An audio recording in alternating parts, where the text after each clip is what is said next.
Recording in progress.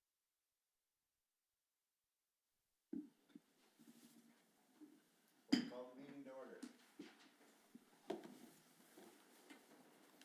I pledge allegiance to the flag of the United States of America and to the republic for which it stands, one nation, under God, indivisible, with liberty and justice for all.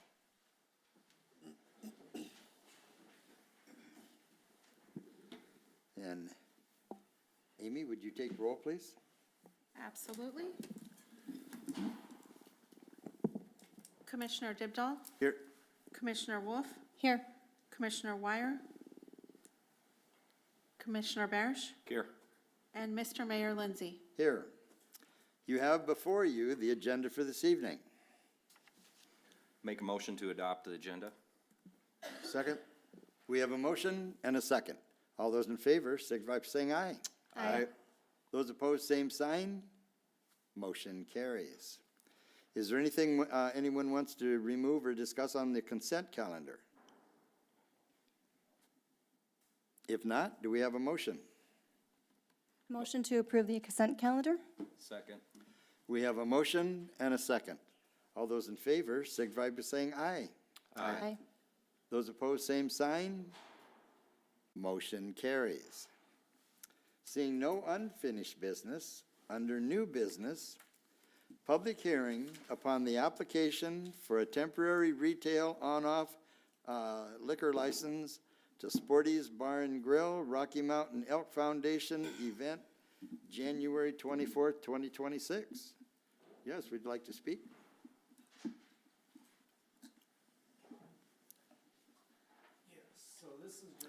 There's a button on the front there, and then the little light will light up.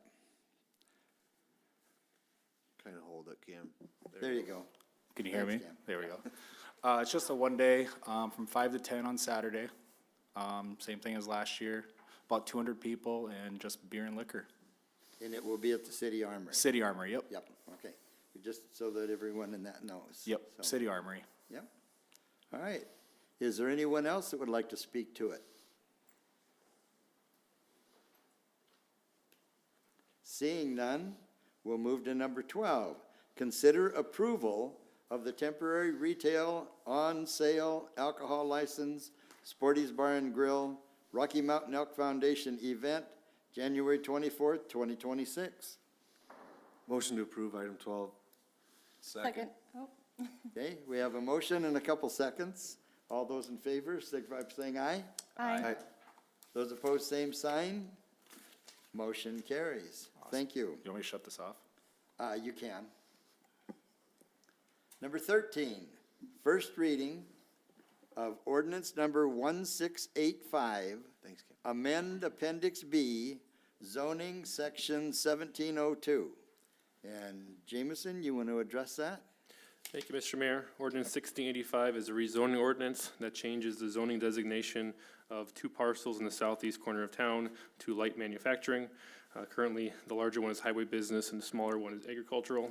So that goes to light manufacturing. This has gone through the Planning Commission at their meeting last week and had a 4-2 vote to recommend approval, with one person also abstaining.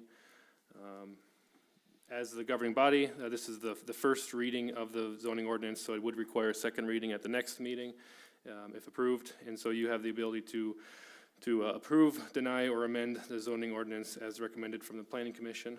So staff did review this as well and took into consideration the most recent comprehensive land use plan and looks at the current property and surrounding properties and then the potential use for it, and agree that the highway business is not the most reasonable zone to be used for it, and are supportive of the change to the light industrial.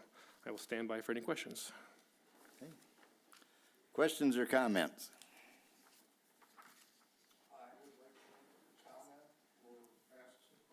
Okay.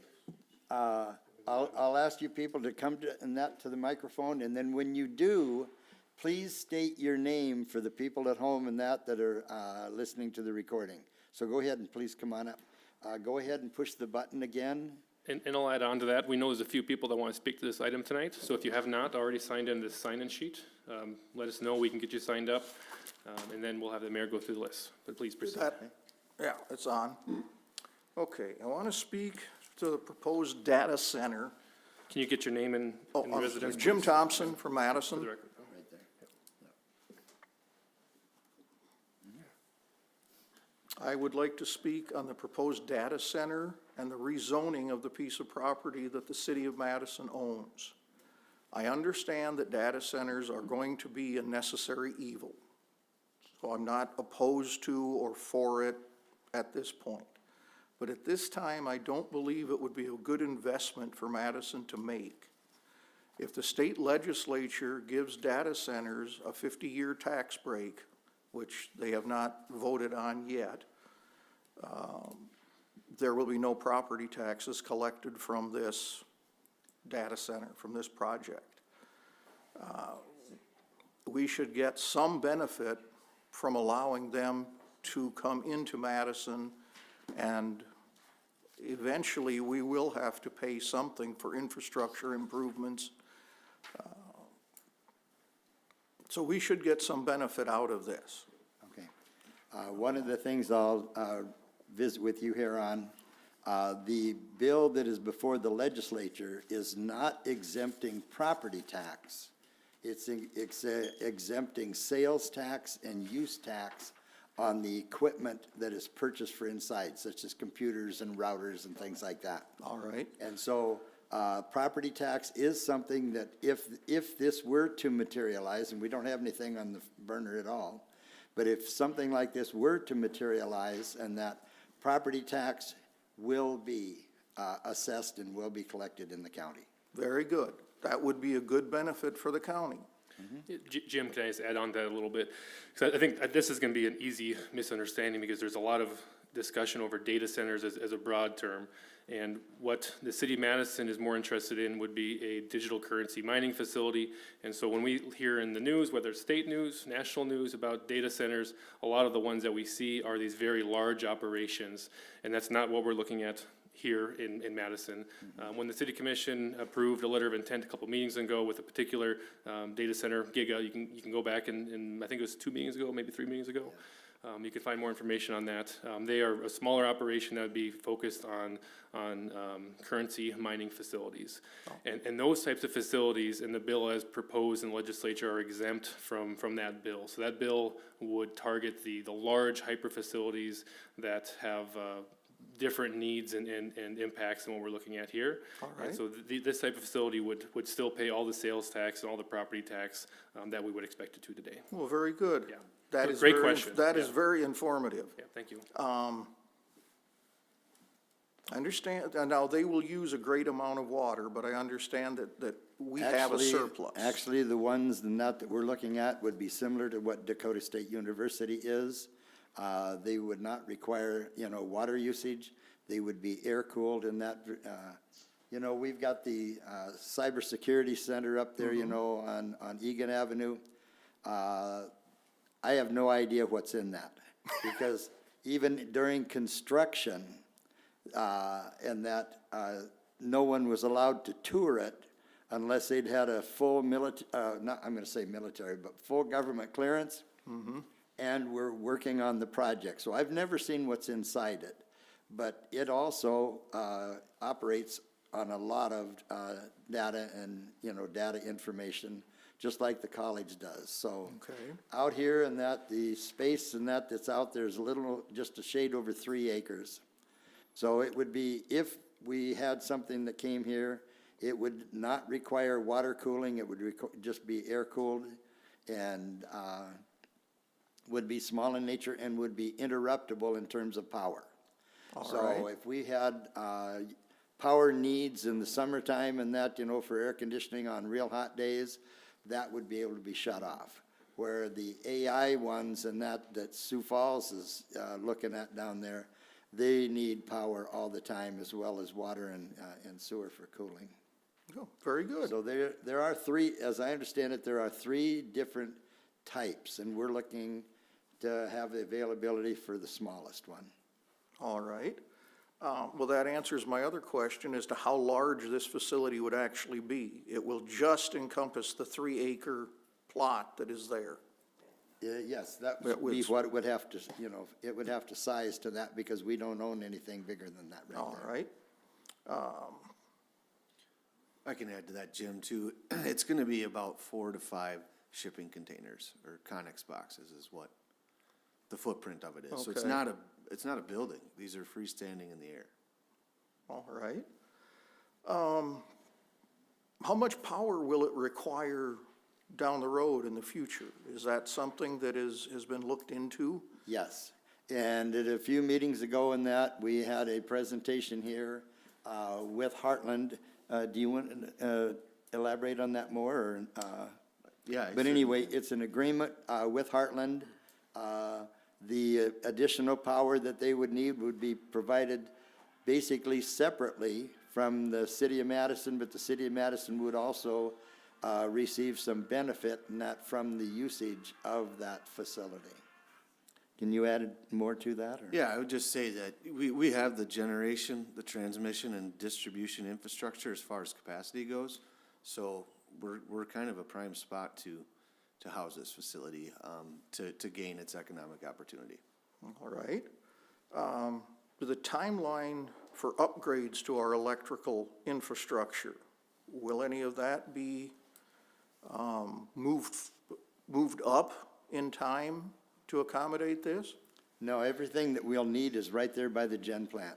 There will be, it will be And no. the upgrades that we're making right now are being required because,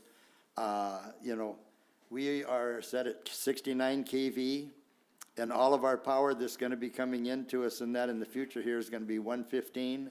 So that's why we're redoing the green substation up by Dakota State University, the armory up there, and the field house.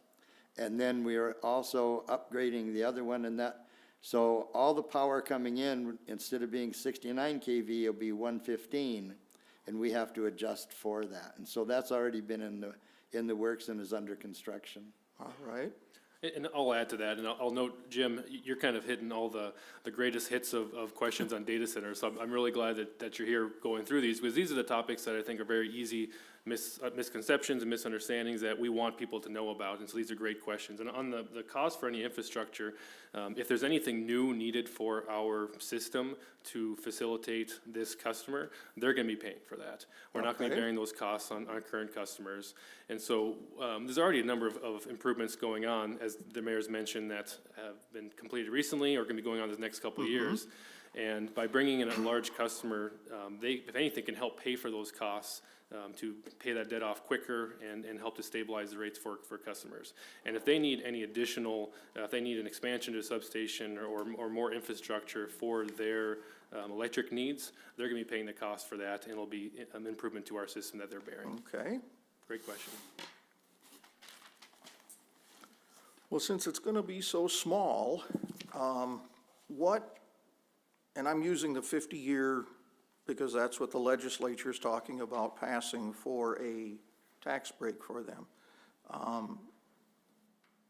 In 50 years, in 40 years, in 30 years, this technology is going to be far outmoded, and will be replaced by something in a smaller facility. What's gonna happen to that facility when that happens? Is there a What plan we're looking at for? doesn't even fit into that. Okay. Because what they're talking about in the sales and use tax is for one that's an AI facility. But And- who will be responsible for removing that when it becomes obsolete? They are, yep. They are. The company So would be. if we were to engage, if the city were to engage with any agreement or contract with a mining facility, one of the requirements is going to be that if they shut down, if they leave, that they're gonna be responsible for decommissioning all of that infrastructure. Okay. Will the city continue to own that property, or will it be sold? We'll own the property.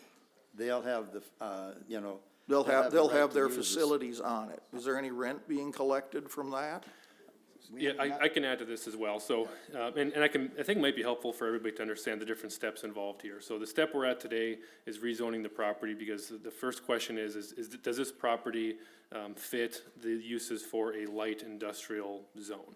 And once if that zoning district meets the commission's approval, lots of things can still be located there. The question that I think the commission is first and forefront on their minds tonight is what's the best zone for this property? Is it best to be residential or commercial or industrial, if I'm simplifying the three different areas? And if they want to make this change to this zone, that doesn't approve any data center. You'll notice that there's nothing mentioning a data center in here because it just changes the zoning classification of the property. So for a data center to be located in this area, they would need to receive a conditional use permit because the light industrial zone has a number of potential uses, and this would fit underneath one of the conditional uses. So they would have to come forward to the planning commission for a conditional use permit, and they would have to receive approval from that body before moving forward. After that, then the city would be able to engage with Giga on the terms and conditions for locating it on that property. And so that can include the price for leasing the land to them, or it could include the price for selling the land to them. And that's up to the commission's discretion on what they would like to see negotiated there. And that would be where the costs are gonna be, on how much they're gonna pay, how they're gonna pay that, any other kind of requirements or terms and conditions that we wanna put on them.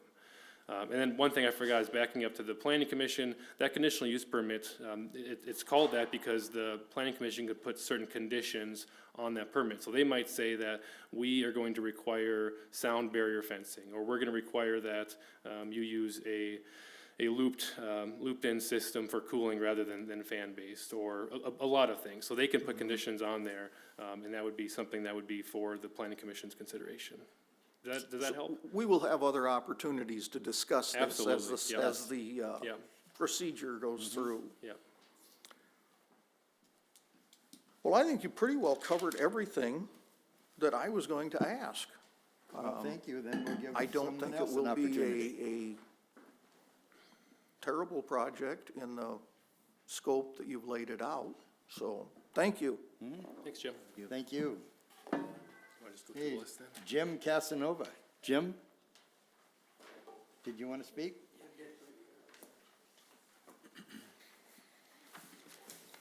Okay, Jim Casanova, 300 Northwest 9th Street. He did a good job, but I got one question. When you heat the energy, one of the city, I think they were out of the electrical department, might have said they were gonna start them generators up so we don't peak out our electric bills again like you're doing all the time. The generators belong to the city of Madison. Yep. And we just paid off the bond on them, and that in December. And we lease them to Basin Electric. And so Basin Electric calls for when the extra power is needed to turn them on and off. So that's not a decision that we make within the city of Madison. We lease it to Basin Electric. They pay us and that to take care of them, to run them once a month. Mike? Yep, once a month. And to keep things up to tune. But since we paid them off in December and that, we no longer have that debt. And so after this year and moving forward, they will be an income generator for the city as from the lease to Basin Electric. So they gotta pay the fuel costs when you fire them up then, huh? They do. They, yes, Since you, city sold them to them. They as in Basin Electric, right? Yeah. Basin Electric. Yeah, Basin pays, if they ask us to run the gen plant. I they mean, pay if for you that. fire them up during the peak of electricity in the summertime, this data center goes through and burns up the energy. Basin Electric's gotta pay the bill, huh? Basin Electric does pay the bill. And I'll elaborate here. So if Basin asks us to run, if they have an emergency shortage of power somewhere in their system, they can ask us to run. They've got other facilities as well, and that can help to add power to it. The generator plant's gonna have no bearing on any data center or mining facility that would be located in Met. If we are at a situation where we have peak usage or for some reason there's an emergency situation and we want to curtail power, we can require the mining facility to shut down. That's why we say we've got interruptible power with them. We can interrupt that and say, we need that power elsewhere. And we would do that, I would imagine, before we would turn on the gen plant to start running power. So they're not gonna jack our light bills up again like you're doing the water and sewer right now? No, they are on a total, they're billed the same as any other business in town. The citizens in that are not subsidizing them through their electric bill. Okay. And I'd just like to add a comment on that too. You know, obviously, we've had some pressures on our rates. Our rates went up 9% 2 years ago and 5% this year. This economic opportunity will provide us downward pressure on our rates and hopefully stabilize them. Even the water and sewer, if you add that all together, it ends up to $333 added to your bill a year. So your electric bill, you know, and people on Social Security got a 2.8 increase, and you guys are raising per 10%. That don't make sense if it's older people. Well, you're talking on different dollar amounts as well. Huh? So, yeah, you know, 2.8% of $1 and 2.8% of $100 is not the same figure, so. No, but what you raised, $333 added to the to the water and sewer bill right now is $333 for everybody paying the light bill. Or we haven't got your increase in lights yet. I think the city's getting a little bit carried away on jabbing the low-income Social Security people. That's something you guys got to start thinking about, not just jack the price. Okay, that, you're straying away from the reason that we're here for Well, zoning. that, So that's something we can discuss at another time. but I spoke my people about that data center. I think that's got to come to the vote of the people before you just sell the land. We don't even have one that's even looking at us yet. Okay, thank you. Okay, Martha, is it Richardson? Yeah.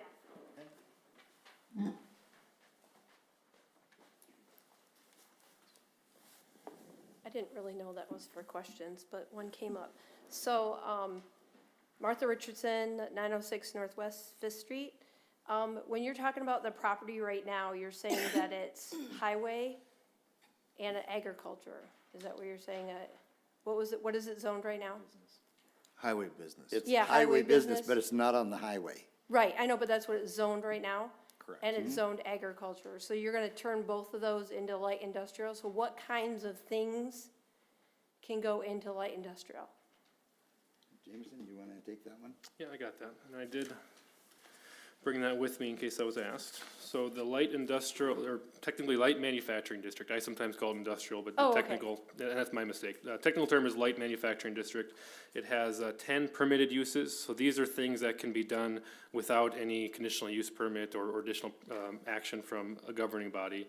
And that ranges from utility substations like we have next to this property, storage plants, distribution stations, warehouses, storage services, some retail sale of products, cannabis facilities, which we don't have any in town either. Those are the permitted uses. And for a potential data center, they would have to fall under a conditional use. And so there's 15 different conditional uses there. And the most broad one is one that states other industrial commercial uses determined by the Board of Adjustment to be consistent with the district. So it would fall underneath the conditional use, but those are some of the other types of uses that you would find within a light manufacturing district. Okay, so if you rezone that, then that opens up the possibility that more different kinds of businesses could take up that besides the data center, because right now it's limited.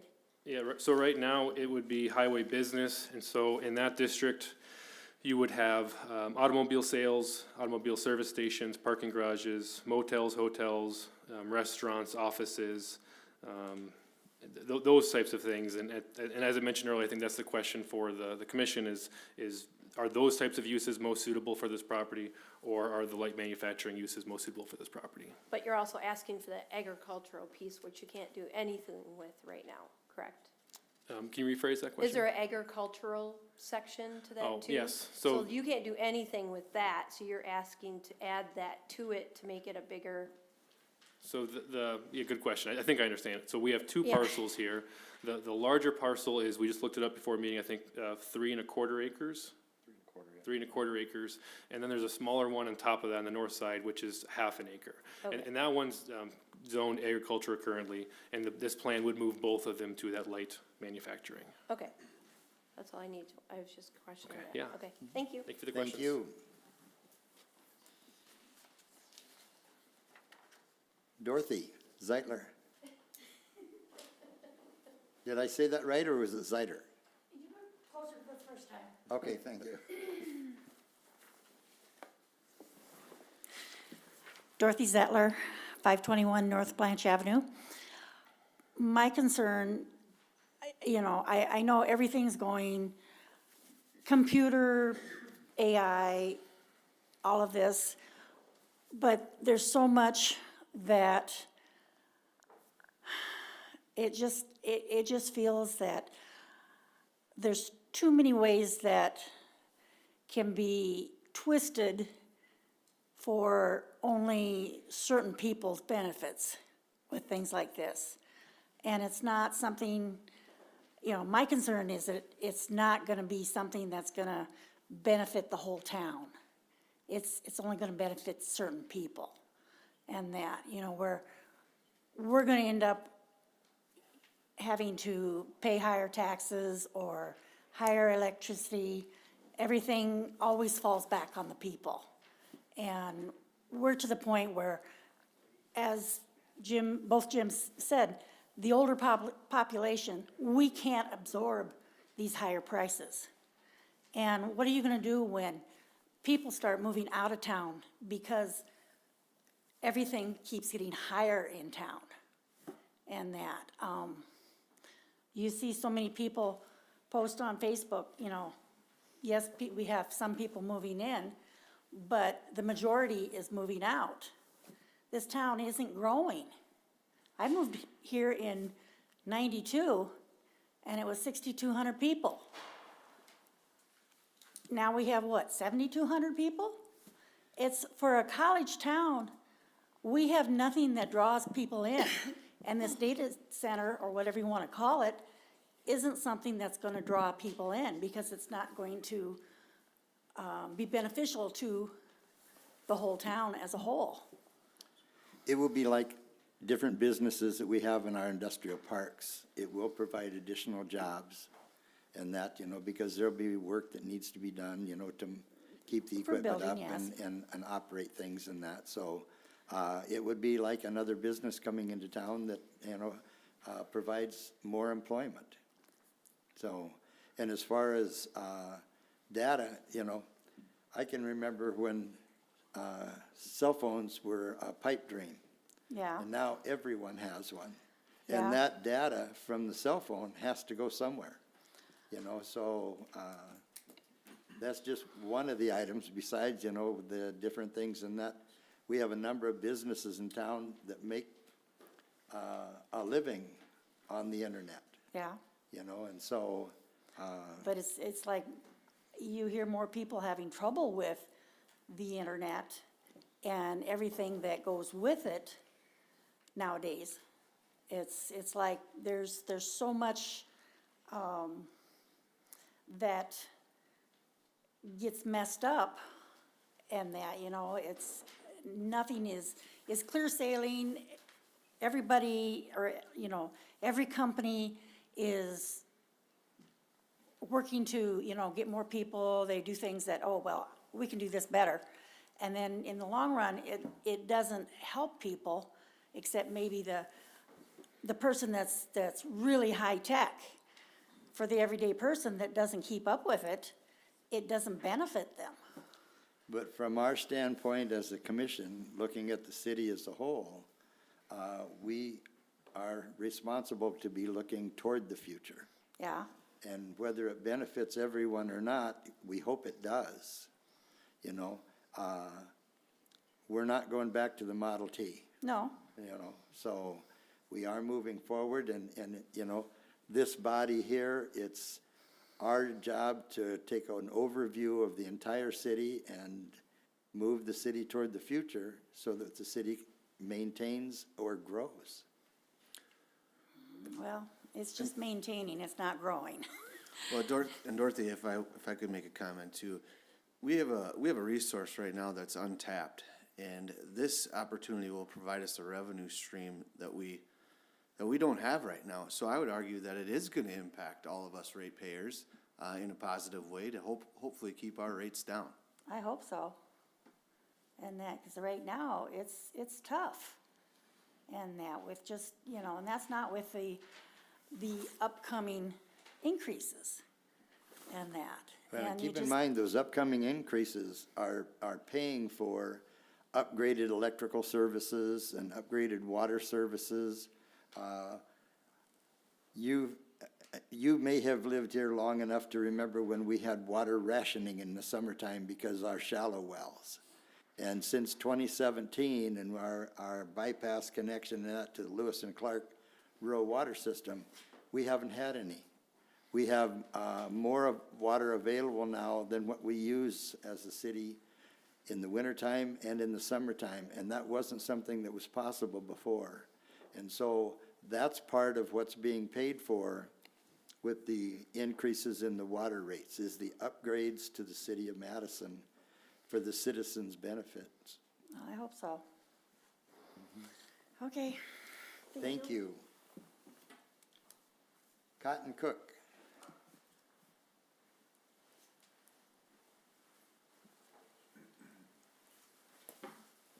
Good evening. First of all, thank you for serving, taking this time to listen to us and to be putting yourself out there. And I know it's not easy sometimes, so thank you, first of all, for that. I've got just a few questions. Thank you for all the other questions. They've kind of answered a lot of the things I had. However, I do have a question regarding maybe the electrical run-through through Heartland, as I understand it, through the city. There's a deduction in their fees.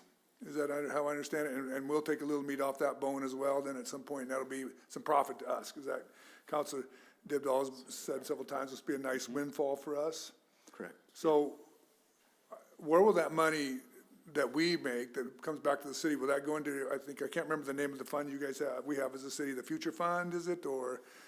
Well, in terms of Capital outlay fund, or- electrical fees, that comes back into our electrical So- department. It helps soften, Okay. you know, whatever rate increases. So and that's where we that get money from will the go, government. it will go back into electrical fund. It won't go into a general fund where we can maybe buy some pickups or some things we need for the city in We general? get some from both. We can. The bulk of it would be going towards the electric fund, because that's where the revenue would be coming through for those electric sales. But then they also pay sales tax off of that, or the mining facility will be paying sales tax. And so that's not exempt from any bill that's currently proposed in legislature. And so that we would be receiving our 2% sales tax from that as well. So that's our dollar, that's where our dollars come from then? Yeah. Which is basically money for nothing, so to speak. And property taxes as well. Okay, perfect. So that money can be used for a number of things then, is what I'm hearing, Jameson, is that correct? Okay, thank you. Mr. Cook, I'd just like to add too, historically, we've transferred 6.5% out of our enterprise electric fund. So indirectly, it can go to those sorts Yeah, of things I think too. that's good. Okay, I'm looking forward to that. Because I know we need that. I absolutely need it. Now, my understanding that Mr. Mayor, you've said several times that we don't have a company, but then I thought, Jameson, you said somebody by the name of Giggy? Yeah, Giga, and so I'll try to kind of reconcile those two. So, we don't have any action on our agenda, we don't have any contract officially proposed or anything. We did approve a letter of intent, or I say we, the commission approved a letter of intent, that allows us to talk to them, but until the property is zoned correctly, there's no point in furthering that. But there is one particular company named Giga who we are in communication with. Okay. One of the things I would ask then when we study this company is that we study who they are for sure.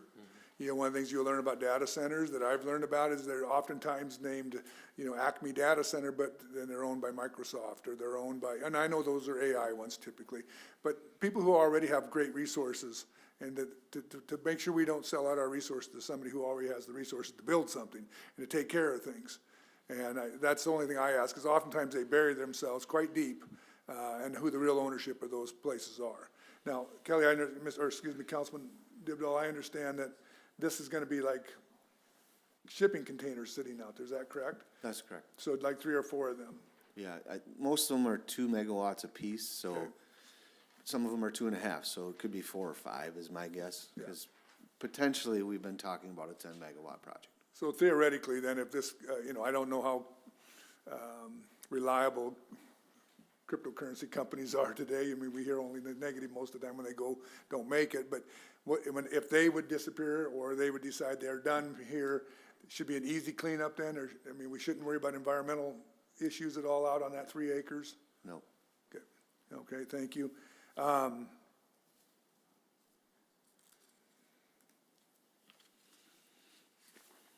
Yeah, and I think, that concern can be spelled out in that conditional use permit. Yeah. Well, if it's that way, I just want to make sure, because if companies go broke, oftentimes they leave what they have there and Yeah. disappear, and then it sits for years while it degrades, and then pretty soon we have a real problem. And so I like to hear that shouldn't be a problem. It's contained, and it should be able to, something that can be solved pretty easily. I think that should very much be part of the contract, but those folks don't always follow through on contracts when they go broke. So hopefully they won't. They'll make all kinds of money, do great things, but. I'll add one thing that might help too. So we've talked about that they would be responsible for decommissioning the site if they were to close up and leave. And they actually have to fund a reserve to pay for that in advance Okay. of doing any operations. So that Okay. if they do go bankrupt or close their doors, we've already got the money in hand to So fund that money those will sit in removals. we'll own that money, we'll control that money. I would need to learn more about it, but I know Yeah. there is a fund. I would assume that we'd have some control over that. Otherwise, it wouldn't make, some kind of security bond on it. Okay, sounds good. Hopefully we can get a little interest off that too then, right? So, Maybe. Okay. Now, I think one of the questions that was being asked by Mr. Casanova back there was, I think he was trying to get to what happens when these things, when we need to shut them down because we've got our peaks? And I think the generator piece, they'll have their own electric, they're not shutting down, I'm sure, right? They'll have their own diesel generators running out there to keep them mining all the time. They won't just shut down, will they? They will. They'll shut You down. think they'll actually just shut down? Yep. Okay. There's a small maintenance portion, they say like 3% of it that they'll still have to maintain, but ultimately, 97% of it would be shut down. Okay, so we don't need to worry about diesel generators sitting out there creating the issues diesel generators can create if they're running for a long time. Correct. Okay, perfect. And then I think my last thing was the 3 acres that we have, what's circled around that? Is that all private land then? It is private land on at least 2 sides, if not, we have an easement for the road that goes past the south side.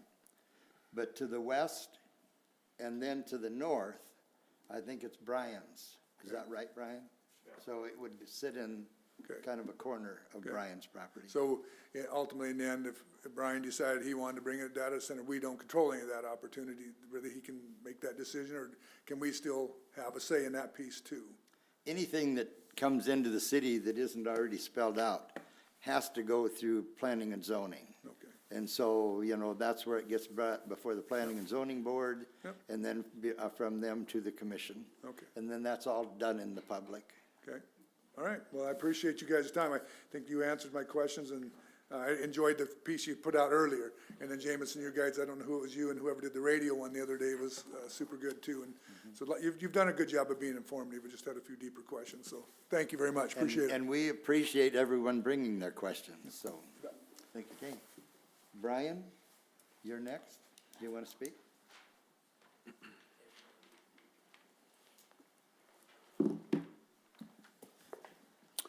Brian Kern.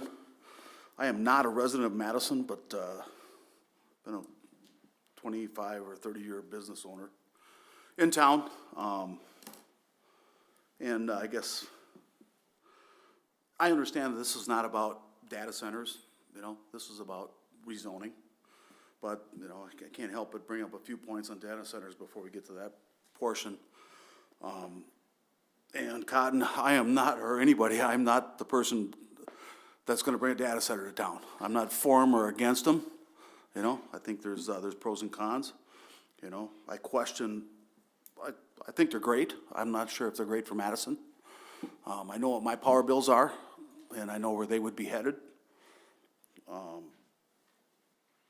I know that it's not recommended to have a residential house within 1,000 feet, and I'm pretty sure that right at 1,000 feet is my partner in the property that we're talking about here, the Showboro land. My partner Dan Roman, his house is within 1,000 feet of that. Like I said, I'm not for him or I'm not against him, I just don't know if that's the right spot. And in terms of these guys putting back this facility or this property the way it was supposed to be, I saw it firsthand up in North Dakota. I dealt with that. These oil companies went in there and raped and pillaged in these small towns and left them an absolute mess. And I'm sure they had all the same safeguards that we're talking about here. So I would caution that as well. You know, when they're done with you, they're done with you. And then you can fight them if you want to, otherwise you can just take it and leave it, and they're giving away land and everything else because of the things that happen. So, and again, I'm not for them, I'm not against them, I just don't know if they're for Madison. I'm gonna talk about the change to go to light industrial versus the highway biz, which is what we are. Even if a data center wouldn't happen as you come into town, you know, and I think all of you guys, and with all respect to you guys, because I'm not a guy that sits up here every week. I don't think anybody's ever heard me talk up here in the 20 or 30 years that I've been in town. But I struggle with light industrial or manufacturing, light manufacturing, being what we want to see when we come to town. You know, when we come to town, you know, we've got a lot going on. You know, I appreciate what the city's done. You got John Deere, you got Runnings. I mean, those are an absolute plus for us. So if we're going to get some industrial and whatnot going on the other side of town, let's leave it open for highway business, which is what my plan is on the other side there. So I really feel like I would be opposed, because the data center is one thing. That might be the best thing that happens there, even though that is loud and it's obnoxious, you know. Well, there's a spot for that if we feel like that's the right move for Madison. You know, so back to the data center a little bit. How many employees would this have? What would that do for Madison? What's the upside for Madison? So I would like somebody that knows more about it than me to tell me what that would be. I don't have a number, but it's not gonna be 30 or 40. It sure isn't. No. That's my point. And, Yeah, you it's know, probably gonna, yeah, if I were to guess, I would say in the 3 to 6 to 7 range. So I would say it's even lesser than that. Most likely, they won't have a full FTE, a full-time staff person there. But to add to your question about what benefit will it provide, a major economic annual windfall.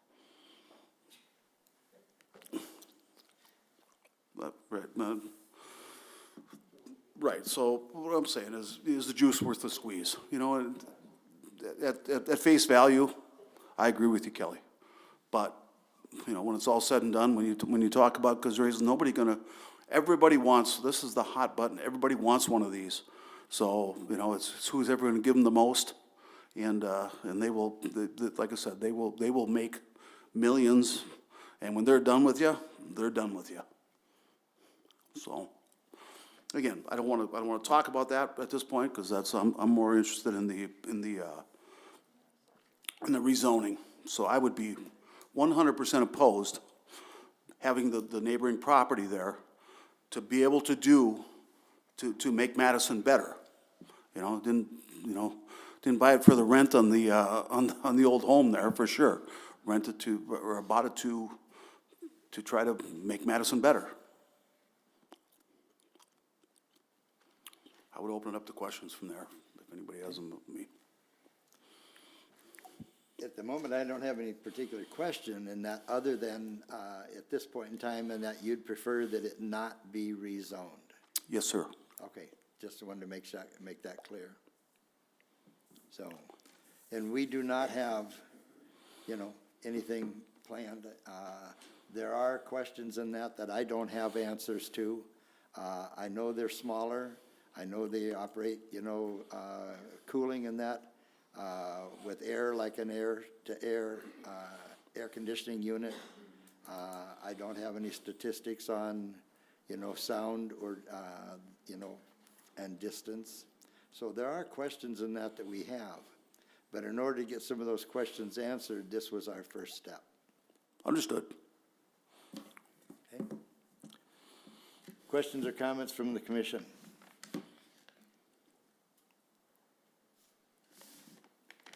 Thank you for your time. Thanks, Brian. Thank you for being here. Is there anyone else that would like to speak? I know that I don't have a name on here, but I'm going to open it up, so. Want to sign in afterwards? Yeah, because we do want to get as much public input as we can from the public, and so, Wants to speak, we'll just leave it here. yeah.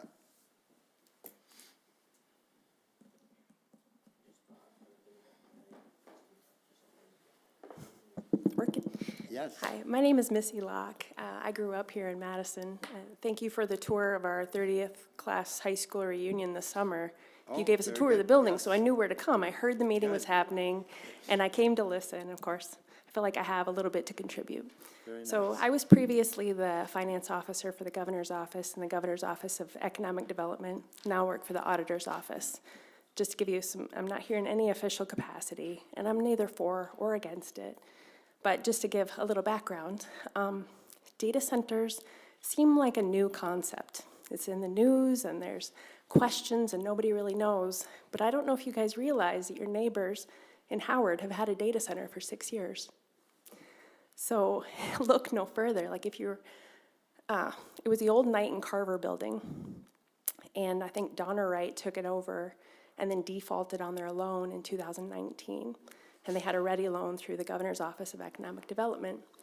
So it was leased out, and with the help of one of the power companies, found somebody to rent that space. It was already zoned manufacturing, so they didn't have to ask anybody's permission to put a data center into that building.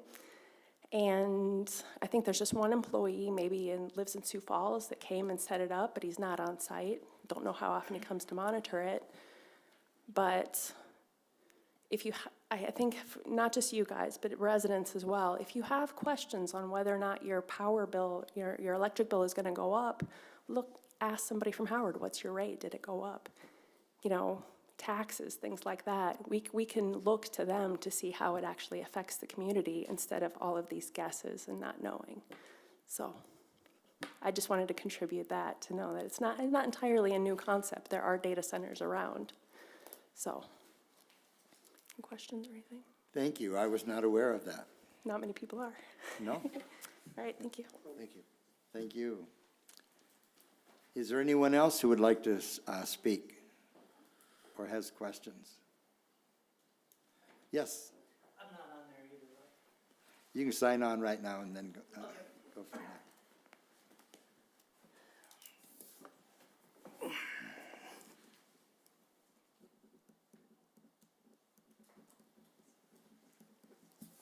I'm Mike Waltz. I live here in town. Now, every question that's been given you guys, you seem to have a positive answer for. And you have referenced a major windfall that we're going to receive from this data center. What is this major windfall, for one question? And I've been trying to find out information on data centers too.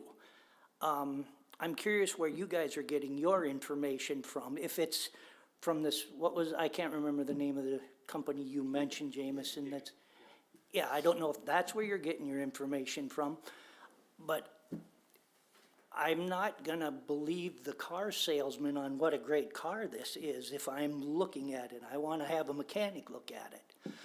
The information that I've been finding out about data centers, which is only as good as who's reporting it, I see reports from places that have data centers, from residents in those towns. I have yet to find any residents speak highly of them, actually even positive comments. I've seen a article, whether it's valid or not, It was a town that claims that within the past 5 years of having a data center, their electric rates have gone up 256%. So I'm wondering, when you guys are getting posed these questions and you have positive answers for us, where are you getting your information from? Because I'm not seeing the positive information that you guys seem to be getting. We have been receiving a lot of the information in that through Heartland Electric. And Heartland Electric, and that is the one that we signed an agreement with them not too long ago, where the power would be coming directly from them, and then we would receive a percentage of their monthly usage in that as remuneration. Okay, so Heartland, but they have skin in the game, so of course they're gonna wanna paint it with the prettiest paintbrush they can. Have you gotten any information from any independent sources that don't have anything to gain? I haven't at this point. Have you? Yeah, I mean, I'm an electrical engineer. I work in the utility field. I work for Heartland. So I'm in this day in and day out. I'm not gonna hide that fact. The thing about it is, Heartland's a nonprofit entity, as well as the city of Madison. And so, the numbers that I, am thinking is gonna happen are what I think is gonna happen and how it's gonna positively impact us and strengthen our electric fund in order for us to keep rates down.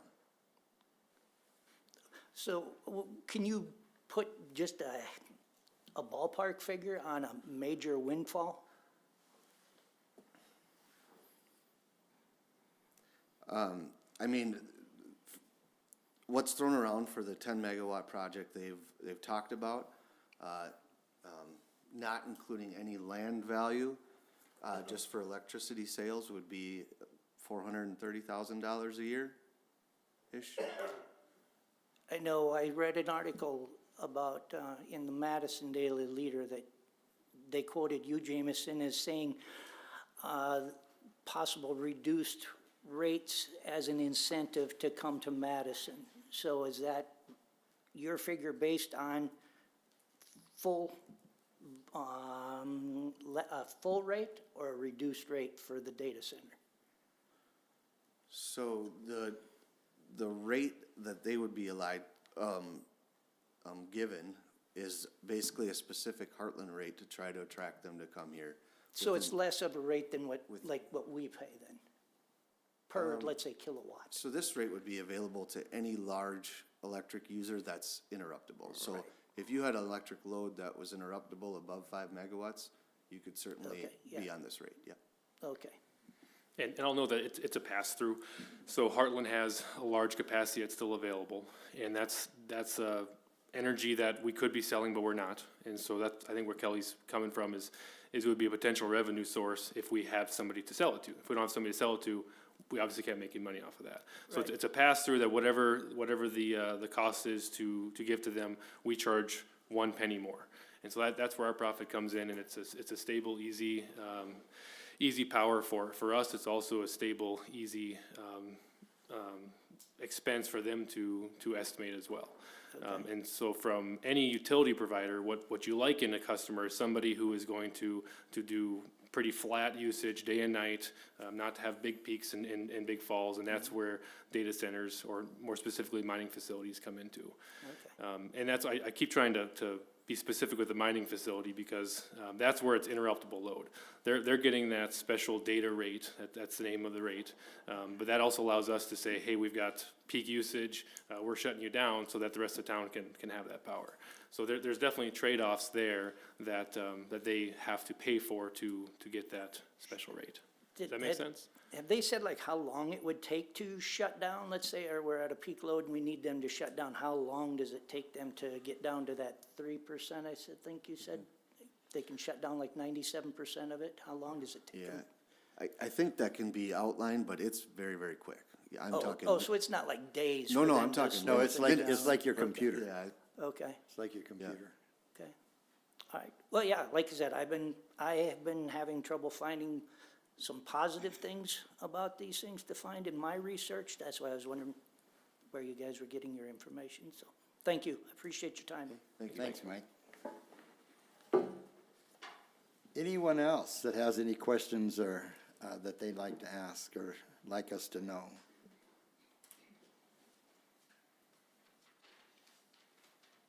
Just cover everything one more time with some quick questions? If you have another quick question in that, yes, Not really a we will quick do it. question, just an overview of what everybody has said.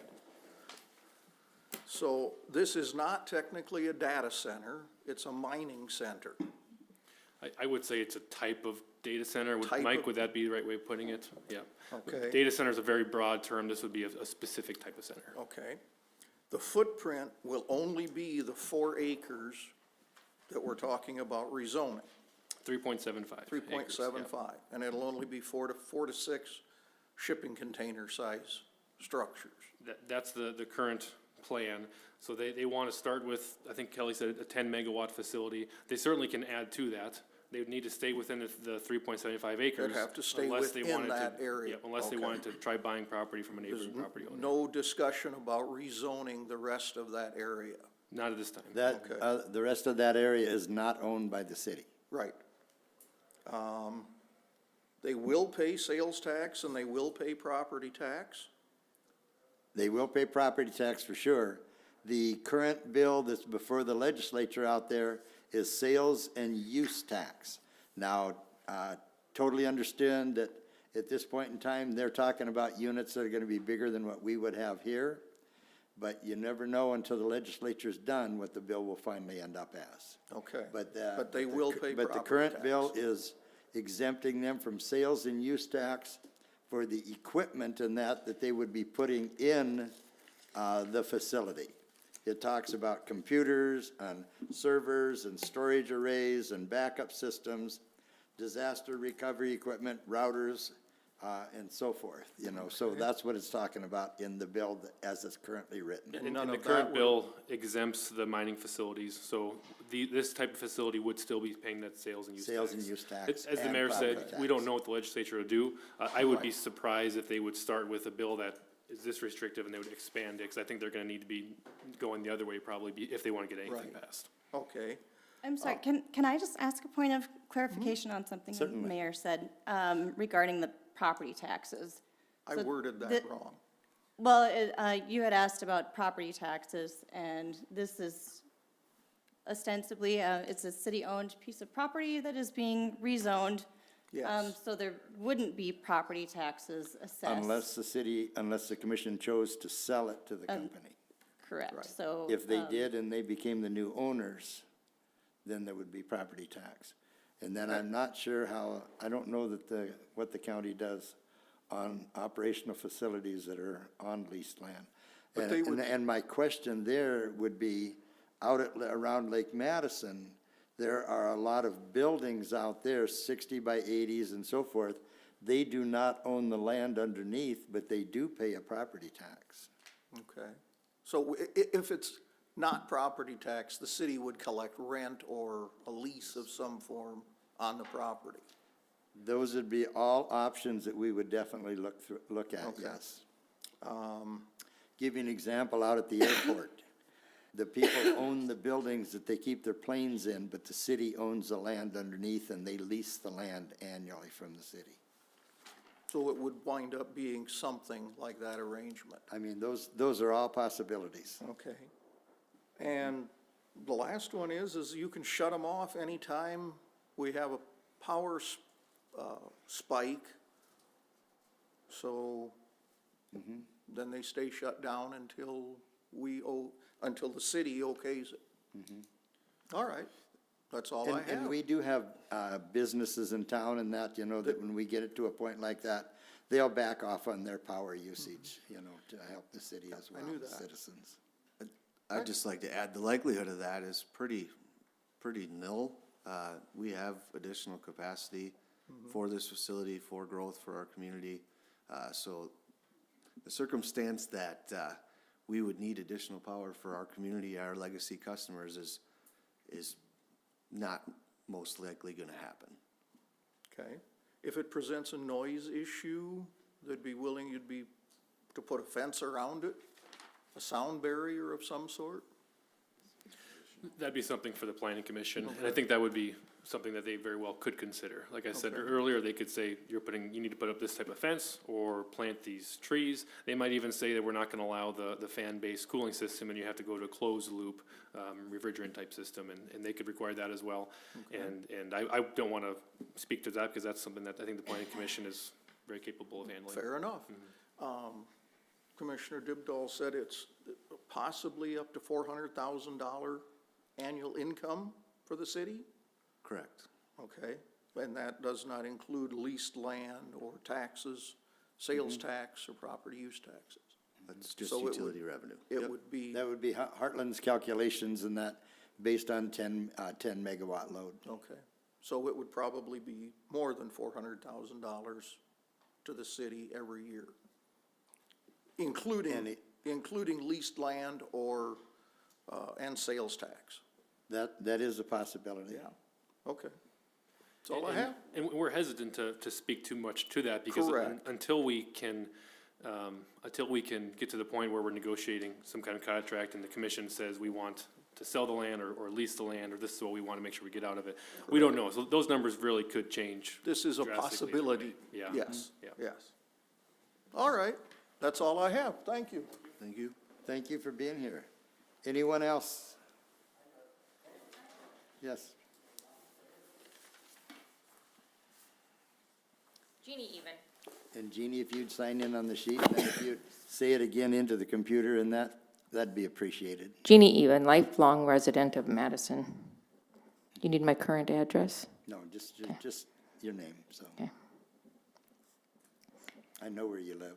Yeah, sure. Most people do. Is it this land or no land? Is that what we're talking about, like to rezone this land for this data center? Otherwise, this can't happen? So there's no other possible option than that particular spot? In my mind, we do have parts available on the south end of the industrial park that is a possibility. But on this particular piece of parcel, it's right next to the power that would be needed. And so it would create the least amount of infrastructure that they would have to add, to put the center there. This is right on 34 as you're coming in? It's right by the generation plant. Right, and so, like, is it an eyesore? Like, they were talking like having things welcoming people into town, and It would be sitting behind the current cement plant. The current cement plant is on the face of the highway. so This behind, is located north of that. behind.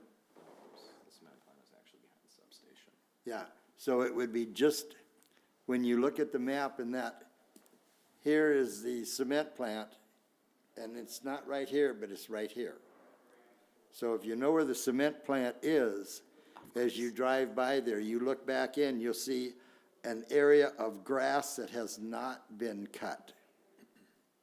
The grass is standing where the field next to it has been mowed.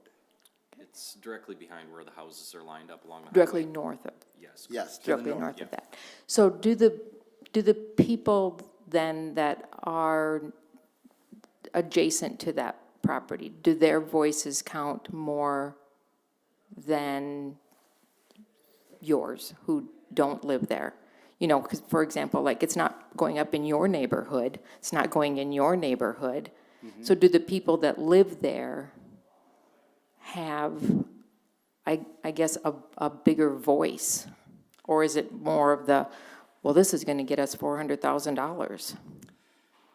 Right now in that, we're just looking at rezoning that property as a possibility for one.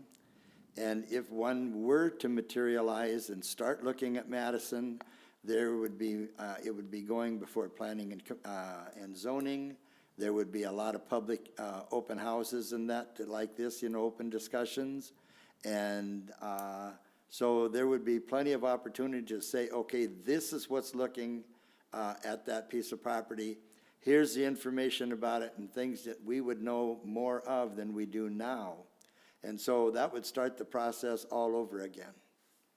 because it isn't something that, you know, once we do this, it's a done deal. No, they'd have to come before planning and zoning because they'd have to ask for a conditional use permit. And then we would have public hearings and that, you know, like planning and zoning does when a new facility comes to town, like when Quickstar came to town, you know. So there would be plenty of opportunity in the future for anyone around it and that to definitely come and ask questions and voice concerns. And I think, Mrs. Even, you kind of touched on one of the hardest parts about public service, is trying to weigh the options of an individual against that of the city. Looking at what the possible income is provided by such an economic development versus looking at who is going to be affected by it within their neighborhood. You know, that's something that, those are the options that we have to weigh, and personally, I want to consider those people who are closest to those facilities so that they understand, you know, this is gonna be in my backyard if that's the potential for it. But ultimately, you know, as a public service or an elected official, you gotta take into account all sides of it, and you gotta put that biases aside. So looking at it, you know, you have to weigh the options. Is the revenue from the sales tax, from the property tax or potential lease, does that outweigh the position of those people in that neighborhood? And I think that's the biggest question that we have to ask ourselves in the city. And I think based on the responses of everybody here, I think there's a lot of unknown questions in regards to what this looks like, how it pertains. I personally have some questions about the location of it right there, just specifically due to this being the entrance to our city. I prefer to see mixed-use commercial, maybe some housing or apartments, something like that, that essentially creates a barrier to the residential areas in our city. So I tend to lean towards trying to look at potentially another location in the southern area of our industrial park. Something that, yes, there is a substation there. It's a bit of a blight to have that there. I'm not a fan of adding more blight to blight. I think we could make this look a little bit better, but ultimately I'd like to consider other options if possible. With that, I work with data centers. There's multiple data centers in Sioux Falls. I was working in one this weekend when we had firewalls go down, so I'm very aware of how this is going to impact every one of us in all of our lives, whether it's energy, healthcare, transportation, food, you name it. Probably some of the life-saving cancer treatments that are going to happen are going to happen because of quantum computing in data centers. Now, we need to weigh the benefits of these and try to determine how we can protect our citizens to ensure that the risks or the pros outweigh the risks of such a development. So. Sure, nobody's saying maybe we can't have data centers. It's just like, is it there or it's a no-go? Like it has to be there or it's, And that's a we're out. question that I have as well. Is this something that basically says, no, we're off the table, they're gonna go look elsewhere and it's not even consideration?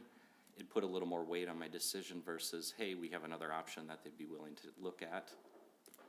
Let's take a look at that. Yeah, okay, thank you. Thank you. Very good. Anyone else? Well, I want to thank all of you for being here tonight. This is the largest group that we've ever had in here on one of the topics in that, but it is very important to us as a commission and that we do have public input. Now, whichever direction this commission decides to go tonight, whether it's the rezoning or postponing, and that, keep in mind in that tonight is not said and done. If we had a reading tonight and we moved to rezone it, to get the discussions going with a data center, we would have to come back and have a second reading on it, and then anything that would materialize in the future would come back before the commission and the planning and zoning and the public and that before anything would materialize. So this is just a first step toward looking at our options. And as was said in that, we do have the southern end of our industrial park. So we do have other optional areas in that something like this could be located. So With that, I want to thank everyone for being here. And at this point in time, I'm going to ask for approval of the first reading of ordinance number 1685, amend Appendix B, zoning section 1702. Do we have to approve or deny this decision today, or is it No. something that can be tabled? It can be tabled. You can table it. Either way, even if you approve it, there's still gonna be a second reading with the same amount of opportunity for hearings and discussion.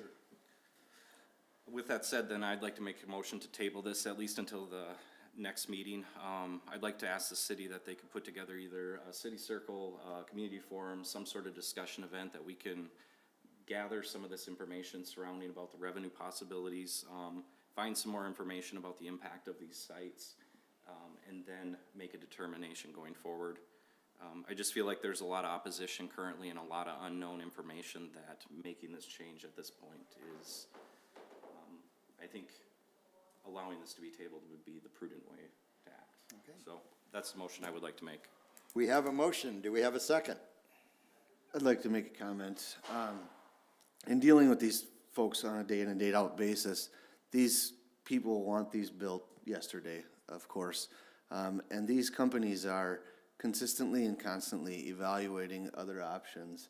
And so in the essence of time, I would really like to see us approve the first reading, so we don't miss out on this economic opportunity. So I'm gonna make a motion to approve the first reading of ordinance number 1685, amend Appendix B zoning section 17.02. Okay, we have two motions on the floor, and that at this point in time. So, with that said, do we have a second to the first motion of tabling? I would second Commissioner Burrish's motion to table any decision at this time. I've been on the Planning Commission for quite a while, and just looking at this strictly as a zoning issue, which is what is before the commission this evening, is, we've heard a lot of speculative commentary about the potential of a data center coming, but really just looking at this as a zoning issue, I am having a hard time finding a compelling reason that light manufacturing is the best use of this particular parcel of land.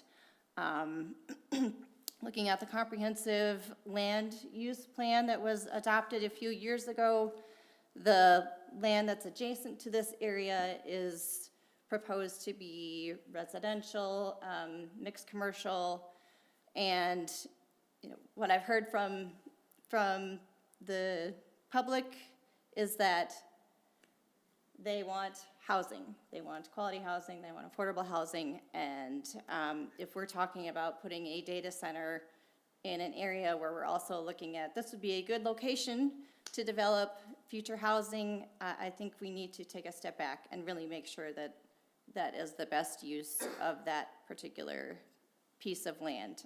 Additionally, to Mr. Kern's point, who left, this land is also in the Gateway Overlay District, which does have additional stipulations in terms of, as we come into the city, we do want it to be a welcoming, nice-looking area for people as they come into the city. So I'm just not, I haven't found compelling evidence that looking at this strictly as a zoning issue, rezoning this particular piece of land to light manufacturing is the best at this time. So I would support Commissioner Burrish's motion to table for now. Okay, we have a motion and a second. Any more discussion? Yeah, may I make an additional comment? So highway business is what it's currently zoned at, but it actually is contiguous to already light manufacturing, if I'm correct on that, right? I believe so. To the east. In addition to that, it abuts to an electric substation, an electric generator plant that actually, I believe, is louder. Jameson, do you know, as far as like the noise of the gen plant compares to the?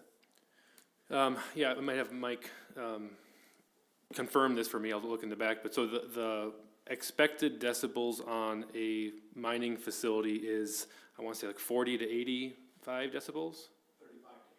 35 to 85 decibels. Our generator plant, when it's running, it's made so that all the doors, the windows have to open up so the airflow can get through and it runs correctly. And I want to say it's at like 120 decibels or so. I believe that sounds right. I'd have to verify that before. So it is considerably louder than any mining facility would be. It's not constant though. If you want to speak, you need to be recognized by the chair. Yeah, so I guess to my point, I would argue that light manufacturing is a better position for this land than highway business. I just don't expect highway business to, any retail authority to want to site their business next to a substation or a generating facility. Okay. Now, a question again now.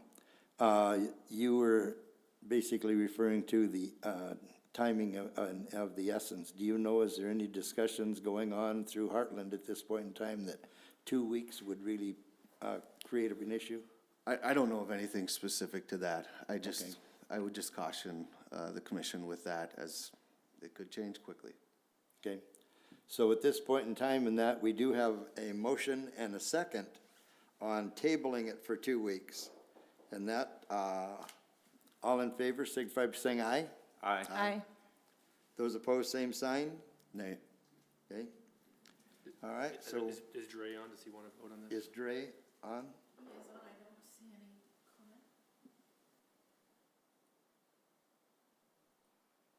However you want to handle it, Mayor. Okay. Well, right now in that, we have a 3-1, to table it for 2 weeks. So that gives us 2 weeks to put more information out, to gather more information from the citizens in that, and then we'll put it back on the agenda 2 weeks from now for discussion again at that point in time. Can I just ask for staff, maybe? I know Ryan, is it Ryan on today? Yeah, I think he might be on the Zoom, or maybe he's dropped off by now. Okay. I know Ryan and his team are in the process of working with First District to review the zoning ordinances. So I'm just curious if we have any timeline on when that work is expected to be complete. I think, if it's possible that we can incorporate data centers into the zoning ordinance more comprehensively, that would be my preference. I know in the comprehensive land use plan, there are some new zones that are proposed that maybe would be a better fit for this type of facility. So, if we could get some information on where they're at with that work and when we might look to complete that, I think that would be helpful. Yep, I'll make a note of that, so as we continue discussions with First District, we can see what opportunities there are to incorporate them directly into the ordinance. As far as a timeline, I don't have an exact number. I can get back after I talk to Ryan, but it would probably be in the months type time frame before that would come back to the commission. All right. Number 14, monthly finance update. And Amy, do you want to take it away on this one?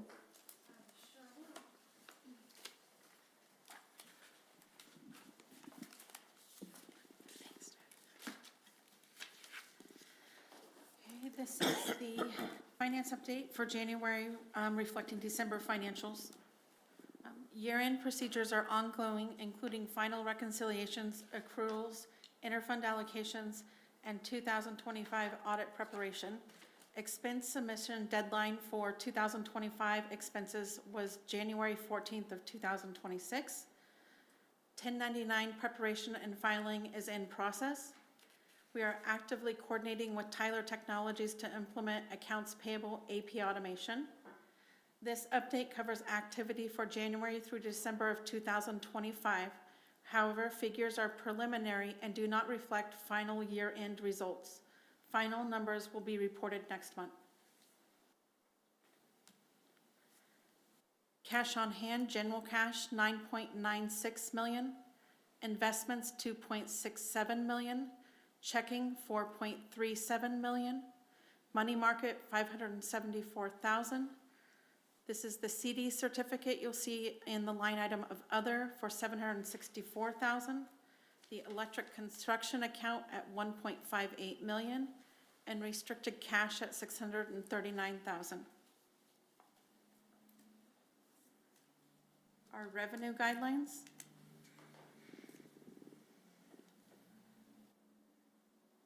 A couple general highlights on revenue is you'll see 2.21 million for MADC related to reimbursements, which are the pass-through funds, 1.467 million in long-term debt issued, which was not accounted for the Basin BPA agreement, USDA and RD funding.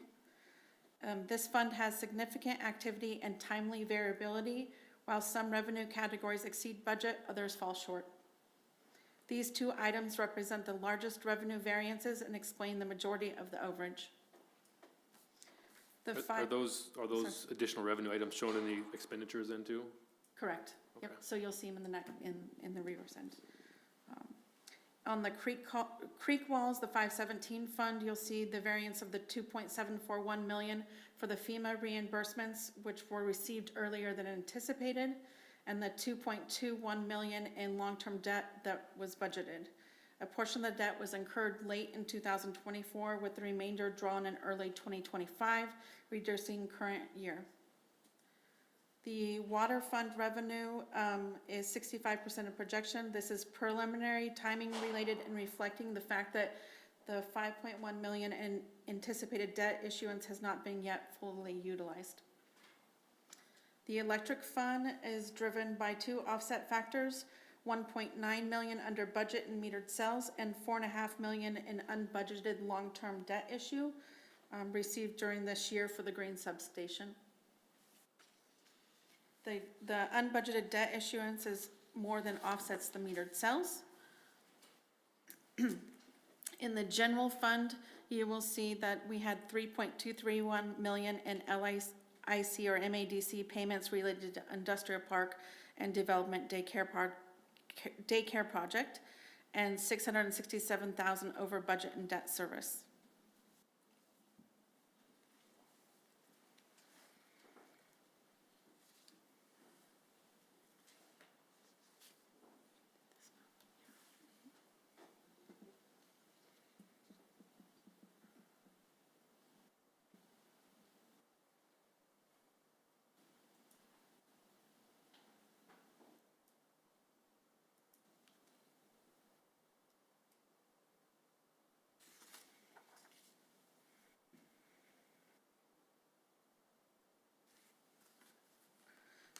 One notable thing on the expenditure guideline is expenses for the electric department were low.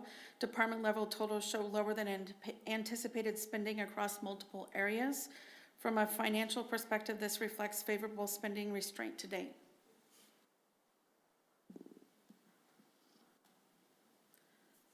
Profit and loss for December of '25.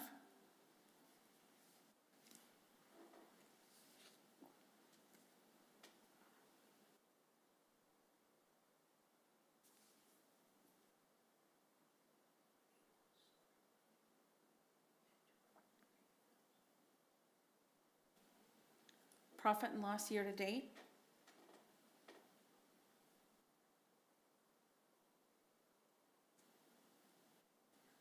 And just to add again, and many of the variances that you see are the year-end timing and reimbursement driven, especially when it comes to FEMA and debt issuance.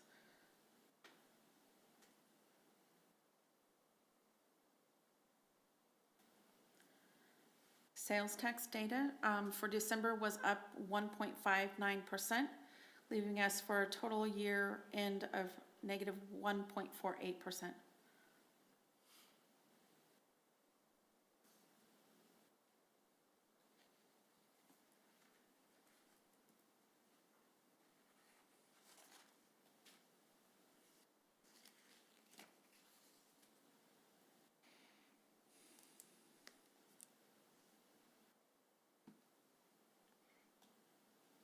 And any questions?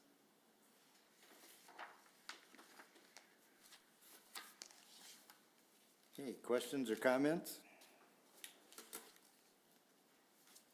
And then the final would be presented in the next meeting?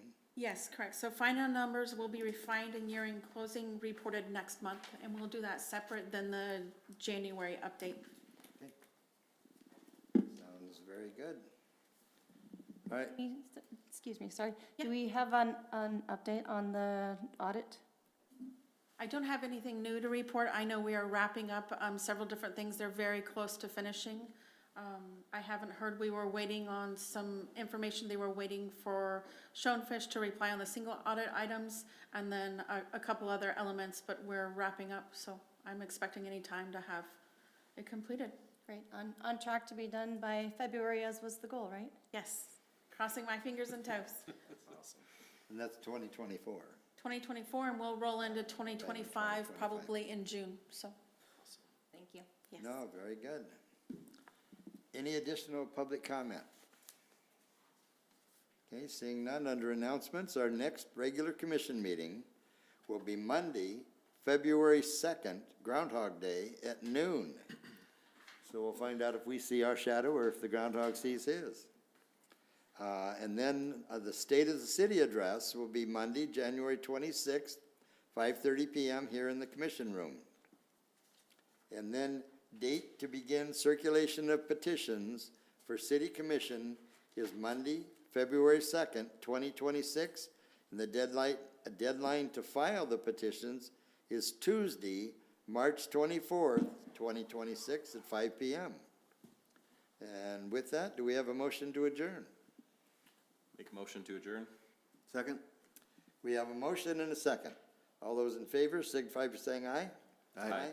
Those opposed, same sign. Motion carries. Thank you, everyone.